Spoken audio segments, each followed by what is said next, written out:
আপনি কি জানেন যদি কেউ একা বাসায় মারা যায় তাহলে তার পোষা প্রাণী কুকুর কিংবা বিড়াল কয়েকদিন পর ক্ষুধার কারণে তার দেহ খেতে শুরু করে? শুনতে অবাক লাগলেও এটাই সত্য। পোষা প্রাণী মানেই আমাদের বন্ধু, আমাদের পরিবারের অংশ। তবে তারা দীর্ঘদিন অনাহারে থাকলে প্রকৃতি কিন্তু নিজের নিয়মেই কাজ করে। যদি কেউ একা বাসায় মারা যায় তাহলে তার পোষা প্রাণী কুকুর কিংবা বিড়াল কয়েকদিন পর তীব্র ক্ষুধার কারণে তাদের দেহ খেতে শুরু করে। হ্যাঁ, এমন ঘটনা ঘটেছে বাস্তবেই। বিশ্বজুড়ে এ নিয়ে বেশ কিছু কেস রিপোর্টও হয়েছে, যেখানে দেখা গিয়েছে যখন কেউ একা বাসায় তালাবদ্ধ অবস্থায় মারা গিয়েছিল তখন তার পোষা কুকুর কিংবা বিড়াল কয়েকদিন পর ক্ষুধার কারণে তার দেহ খেতে শুরু করেছে।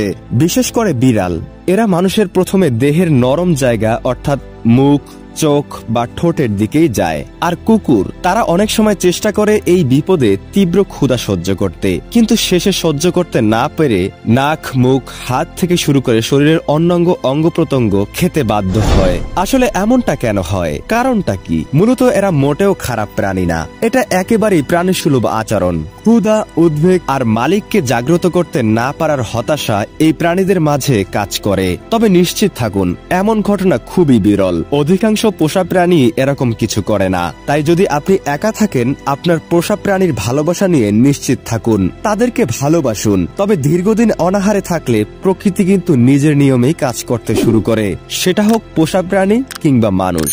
ধন্যবাদ।